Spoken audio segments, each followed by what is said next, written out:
Welcome back to the Old Photo Vault channel. The Girl Who Pointed. Unknown apartment, Eastern Europe, late 1990s. At first, the photo feels ordinary. A young woman mid-sentence, finger raised as if correcting a friend, her hair still damp, the room cluttered with plants and small decorations. It looks like the kind of picture taken without permission, the kind meant to capture movement rather than memory. But the longer you look, the less settled it becomes. Behind them, reflected faintly against the glass, stands a small figure that doesn't quite belong to the room. Its outline is pale, unfinished, almost as if the light passed through it and forgot to return. It isn't posed. It isn't reacting. It simply stands there, watching, with no clear connection to anyone in the frame. There are no signs of fear. No one noticed anything unusual that night. The photograph was developed, stored and forgotten, until someone asked why there appeared to be an extra presence where no one remembers standing. Is it a trick of reflection, a coincidence of light? Or someone who was already there, quietly included, without being invited? The fifth face, private home, Midwestern United States, early 1950s. At first glance, it's a perfectly composed evening photograph. 5 women dressed for a celebration sit comfortably on the stone hearth, smiling with the relaxed confidence of people who know they belong together. Jewelry catches the light. Stockings are neatly crossed. Someone has clearly said, "Hold still." But the eye drifts upward. In the upper left corner of the image, just beyond the edge of the fireplace, a faint face appears where no person should be standing. It isn't fully formed, more suggestion than presence, but the shape is unmistakable. A forehead, hollowed eyes, a mouth that doesn't quite align with the angle of the room. It seems to press forward from the darkness, as if leaning into the photograph too late. None of the women are looking that way, and their smiles remain unchanged, unaware. Family members later insisted only 5 people were in the room that night. No mirrors hung there, no portraits, no reflective surface that could easily explain a face emerging at that height.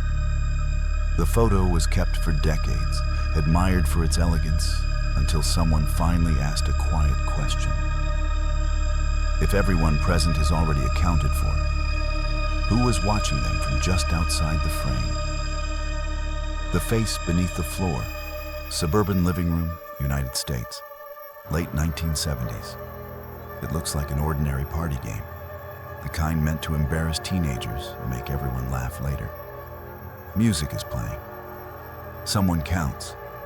A couple leans forward, knees on the carpet, lips almost touching. Friends in the background grin, already anticipating the moment. Nothing about the scene feels strange at first. But near the girl's hand, pressed into the carpet for balance, something else appears. Beneath the surface, too low to belong to anyone in the room, a distorted face seems to form in the grain of the floor. The features are wrong. The eyes sit too far apart. The mouth stretches unnaturally, as if caught mid-expression, neither smiling nor screaming. It doesn't look up at the couple. It looks outward, toward the camera. No one present remembered a stain there. No tear in the carpet. No toy, no reflection, no trick of light that could easily explain a face so clearly shaped beneath her palm. The photo was taken, developed, laughed over, and only much later examined closely. By then, the game was over. The house had changed owners, but the face, somehow, was still waiting exactly where her hand had touched the floor, like the shadow that didn't belong.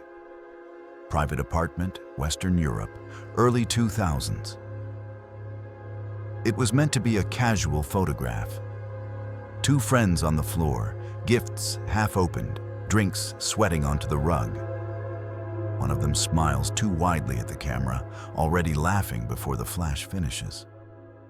The other crouches nearby, holding a small camera of her own, as if the moment itself might escape if it isn't captured twice. Nothing feels unusual until you notice the wall. Behind them, stretched unnaturally tall and softly defined, a shadow stands where no one is sitting. Its shape is unmistakably human, but its posture is wrong. The head tilts slightly forward. The shoulders slope as if bearing weight. It does not match either woman's position, nor the angle of the nearby lamp. No one remembers anyone else in the room. No one recalls a coat hanging there, or a trick of light that could explain a silhouette so complete. The photograph was developed and forgotten for years. Only later did someone ask a question no one could answer. If the shadow was cast by a person, why didn't the person appear in the photo at all? The One Who Waited, family home, United States, early 2000s. The photo was meant to be playful. A quick kiss, caught mid-lean, the kind of moment couples save without thinking twice. Their eyes are closed, their faces relaxed. The room behind them feels lived in and warm, full of familiar objects and soft light. It isn't until you look past them that the feeling shifts. In the background, faint but unmistakable, stands a small figure, child-sized, pale, too still. It doesn't blur the way reflections usually do, and it doesn't align with any object in the room. The shape has shoulders, a head, and what looks like a dress falling straight down, untouched by motion. No one remembers a child being there. No framed photo, no ornament, no reflection from glass that could explain a figure standing alone in the open space behind them. The couple noticed it only years later, while scrolling through old images, long after the moment itself had passed. They remember the kiss. They remember the room. They don't remember anyone watching. Yet someone, it seems, was careful not to be seen until it was too late. The Girl by the Machine, coin-operated arcade, roadside stop, early 1990s. It looks like a casual snapshot taken to kill time. A young woman stands at a slot machine, finger hovering over the button, her expression half playful, half bored. The place feels cluttered and ordinary. Metal signs, old machines, the quiet hum of a building that's been open too long. But just behind her, between the machines and the hanging sign, someone else seems to be standing. The figure is faint, almost unfinished, as if the camera caught it mid-decision. The face is pale and narrow, the eyes too direct for something that should be a reflection. It doesn't match the woman's posture or angle. It doesn't match the lighting. And it appears where no mirror should be showing anything at all. No one recalls another person that close. No one remembers a poster or cardboard cutout shaped like a child. The photo was taken, the role finished, the night forgotten. Only later did someone notice the detail that refuses to fade. If she was alone at the machine, who was already waiting behind her, while watching the outcome? The reflection that didn't move, suburban kitchen, United States, early 2000s. It was taken as a joke. A young man in a borrowed t-shirt, drilling into a cork because no one could find a proper opener. The kitchen is cluttered in the way shared spaces always are. Half-finished drinks, paper towels, bottles waiting their turn. Someone laughed just before the flash went off. At first, the photo delivers exactly what it promises. Then, you notice the glass. In the dark reflection behind him, a second figure stands close, too close. It has the outline of a person, shoulders and head clearly shaped. Yet, it doesn't match his posture or movement. While his arms strain forward, the reflection remains still, upright, watching. It isn't aligned with the camera. It isn't shaped like anyone else in the room. And everyone there remembers the joke. No one remembers anyone standing behind him. The bottle eventually opened. The night moved on, but the reflection stayed frozen in the glass, as if it never intended to leave, only to be seen once, by accident, when the light was just right. The third one in the frame, apartment balcony, unknown city, late 2000s and 10s. At first, it looks like a playful photo meant for friends. Two young women stand close together, relaxed, confident, their shirts spelling out a joke that belongs to the moment. The night behind them is dark and open, the kind of darkness that feels harmless when you're not alone. You notice the smiles first, then the balance of the frame, and finally, what shouldn't be there. Behind them, just beyond the railing, a pale figure stands in the darkness. It is faint, almost unfinished, as if the camera struggled to decide whether to include it at all. The shape is unmistakably human. Slender shoulders, a narrow face, eyes that seem to look forward rather than toward the city lights. No one remembers anyone standing behind them. No reflection, no glass panel, no long exposure that could easily explain a figure with such clear proportions. The space was empty. They were sure of that. The photo was posted, liked, forgotten, until someone asked a question that changed how it was seen. If the balcony was empty that night, who stood close enough to be captured, but far enough to remain unnoticed? The face between them. House party, unknown city, early 2000s. It's a crowded party photo taken in low light, the kind where bodies overlap and faces blur together. A couple kisses at the center, unaware of the camera. Someone nearby clutches a plastic cup, leaning forward, caught in an in-between moment, half watching, half waiting for space to open up. At first, it feels chaotic but familiar. Then the eye settles on the space between them. Pressed into the darkness at waist level where no face should fit, something begins to take shape. Pale skin, too many shadows, features that don't align with any body in the room. It looks compressed, as if forced into the narrow gap between people who never felt it there. The face isn't smiling. It isn't reacting to the kiss or the crowd. Its eyes seem unfocused, fixed somewhere past the camera, as if the moment doesn't involve it at all.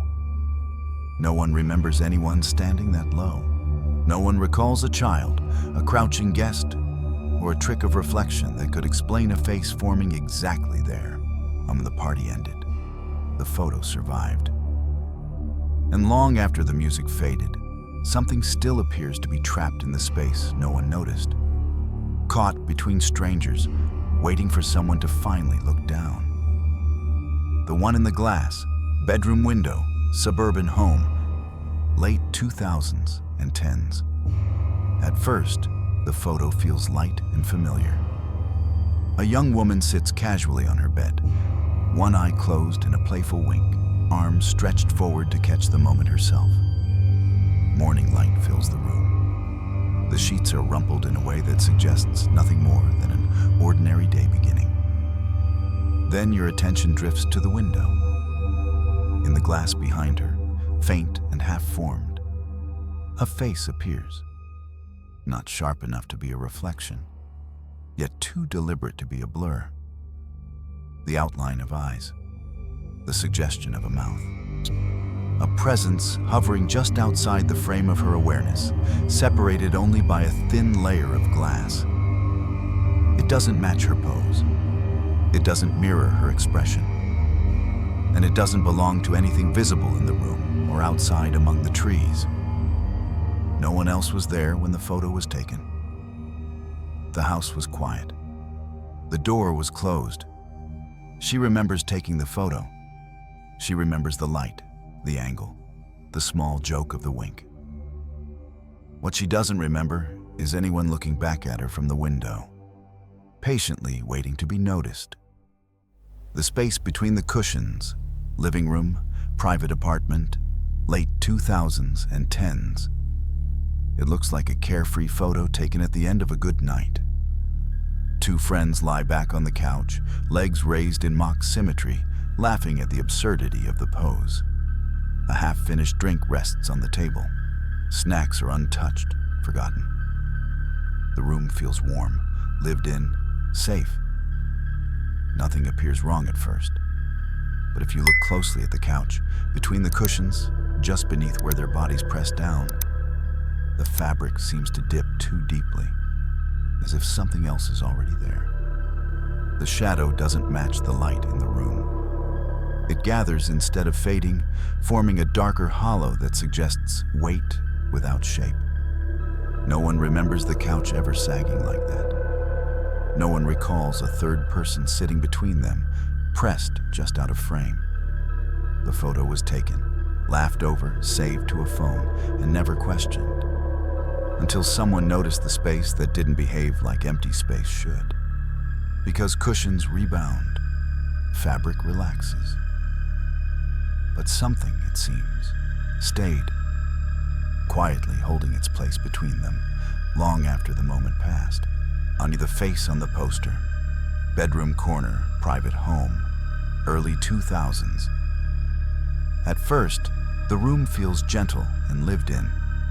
A young woman sits on the bed, guitar resting against her knee, fingers searching for a chord she almost remembers. The walls are decorated carefully.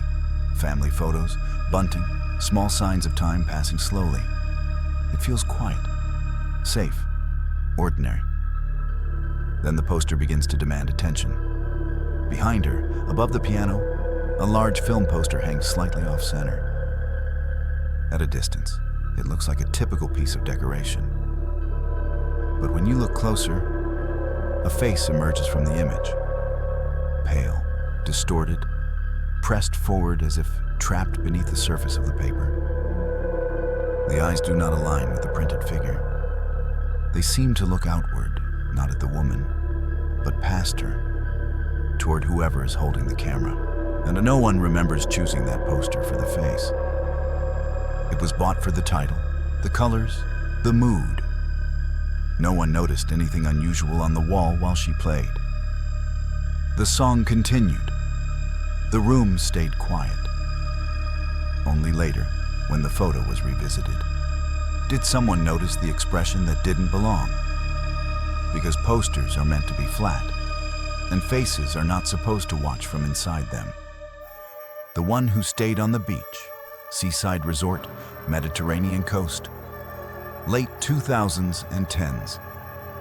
At first, it's the kind of photo people take without thinking twice. Two friends lean into each other, sun still warm on their skin, even though the night has settled in. The beach behind them is quiet, lights from distant buildings trembling on the water. It feels carefree, intimate, finished. Then your eyes wander past the railing. Down on the sand, and where the darkness should be empty, a pale figure stands alone. It is faint, almost transparent, as if the night is trying to erase it. The shape is human. Slender arms, bare legs, a posture too upright to be a trick of shadow. It doesn't move. It doesn't blur. It simply stands there, facing the sea. No one remembers anyone walking the beach at that hour. The resort had closed for the night. The chairs were stacked. The shoreline was supposed to be empty. The photo was taken quickly, laughed over, uploaded, and forgotten. Until someone noticed the figure that didn't belong. Because waves leave footprints. People leave sounds. But whatever remained on the sand that night left only one trace. A silent presence caught just long enough to remind us that some places are never truly empty, even after everyone is gone. The guest who wasn't invited, shared apartment kitchen, Northern Europe. Early 2000s. At first, it's nothing more than a messy, joyful dinner photo. Friends crowd around a small table, candles burning low, bottles half empty, Papers and jokes passed back and forth. Someone leans into the frame too close. Someone else pulls a face. It's loud, warm, ordinary. Then your eye catches the center of the image. Between the people at the table, overlapping plates, glasses, and hands, a faint shape appears. Not seated, not standing, but suspended. Its outline is soft, almost translucent, like steam that forgot to rise. The form seems human, yet incomplete, as if only part of it was willing to be seen. No one at the table reacts, no one makes space, no chair is pulled out, and yet the shape occupies the photograph as clearly as any of the guests who remember being there. They remember the meal. They remember the arguments, the laughter, the candles burning down to wax. What they don't remember is setting a place for someone who left no fingerprints, drank no wine, and still managed to sit with them long enough to be captured, quietly included in a moment that was never meant to hold one more person. The one beneath the chair. Living room, family home, late 1990s. At first, the photograph feels gentle and familiar. An elderly woman sits calmly in her armchair, hands folded, looking directly at the camera with the patience of someone who has posed many times before. The room is carefully arranged, books lined neatly on the shelf, flowers placed with intention, the quiet order of a life lived slowly. Nothing seems out of place. Then your eyes drift downward. Beneath the armchair, in the shadow where light should simply fade, a small face appears. Pale, childlike, too clear to be a coincidence. The eyes are open, fixed forward, not looking up at the woman, but straight ahead, as if aware of the camera's presence. It does not belong to any reflection. It does not align with the furniture, and it occupies a space no person could comfortably fit. No one remembers a child in the room. No photograph on the wall matches that face. The woman never mentioned seeing anything unusual beneath her chair, even when asked years later. She remembered the day, the flowers, the reason for the photo. She did not remember sharing her seat. The picture was kept as a family memory for years, unpassed quietly from album to album, until someone finally noticed the face waiting below, pressed into the darkness, patient enough to remain unseen until the moment could no longer be ignored. The one who didn't eat cake, shared apartment dining room. Early 2000s. At first, it's a birthday photo like any other. Someone leans forward with a knife, smiling as the cake is cut. Friends sit close around the table, knees tucked in, drinks opened early. The moment feels warm and slightly chaotic, the kind you don't stage because it never needs to be. Nothing seems unusual. Then you notice the space between them. Behind the girl sitting with her knees drawn up, a pale figure appears. Upright, quiet, unfinished. It looks almost child-sized, its outline thin and uncertain, as if the camera struggled to decide whether it should exist at all. And the face is blank, watching without expression, not reaching for the cake, not reacting to the laughter. No one remembers anyone standing there. No extra chair was pulled out. No reflection lines up with its shape. The room was full, but not that full. The candles were blown out. The cake was eaten. The night carried on. Only later did someone ask why. In a room crowded with people and noise, one figure appeared to stay completely still, as if it had come only to watch, not to celebrate, and left without ever being invited to the table. The angel that learned to cry. Old Woodland Cemetery, Central Europe. Unknown year. At first, it is only a statue. Stone wings spread wide, carved with care, meant to suggest protection rather than grief. The angel's hands are folded, her posture calm, her face intended to be peaceful. She has stood there for years, surrounded by trees that grow and shed their leaves without asking who is buried below. Then you notice the streaks. Dark lines run from her eyes down her cheeks, uneven and thin, like dried tears. They were not carved that way. Visitors insist the marks deepen after rain, even when the rest of the statue dries clean. No one recalls seeing them when the monument was first placed there. Local records mention the grave belongs to a young woman who died suddenly, far from home. Her family stopped visiting decades ago. The forest slowly closed in around her name. The statue does not move. It does not change its pose. Yet every year, the stains beneath its eyes return. Stone does not weep. But sometimes memory finds a way to leave marks anyway. The one who joined the circle, private apartment, and candlelit room, late 2000s and 10s. At first, the image looks intentional. A group of friends gathered on the floor, hands placed gently, candles burning low. It feels ceremonial, almost playful, a moment borrowed from curiosity rather than belief. Jewelry glints, fingertips overlap. Someone must have said, "Don't move." Then the center of the circle begins to feel crowded. Between the hands, where only hair and fabric should be, a small figure forms, pale, upright, and unmistakably human. Its head is bowed slightly, as if listening. Its edges are soft, unfinished, like breath caught in cold air. It isn't touched by the hands around it, yet it stands exactly where they converge. No one remembers inviting anyone else into the circle.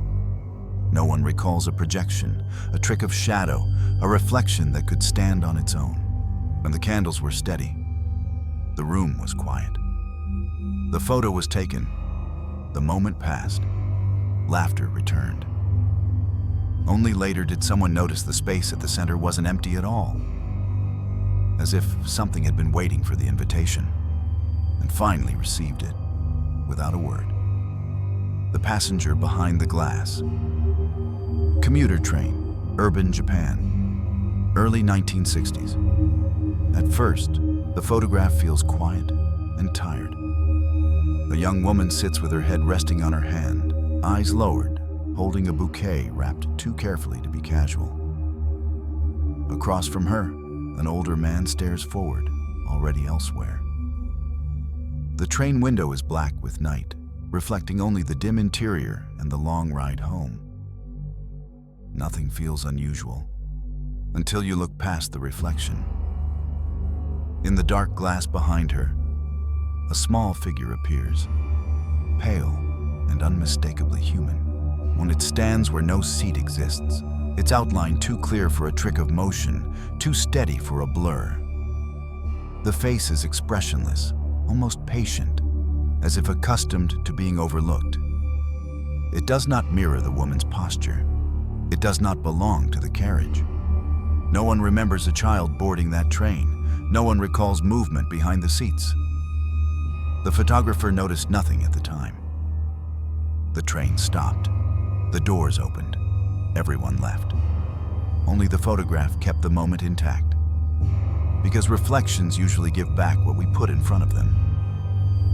This one seems to have returned something else entirely. A passenger who did not need a ticket, only a surface willing to remember. The woman who was already there. Kitchen studio, private apartment, late 1980s. At first, the photograph feels staged. Then a woman sits low on the kitchen floor, cigarette lifted with practiced indifference, makeup deliberately heavy, expression unreadable. Bottles line the shelves behind her. Jars, tools, masks. Everything suggests performance, not accident.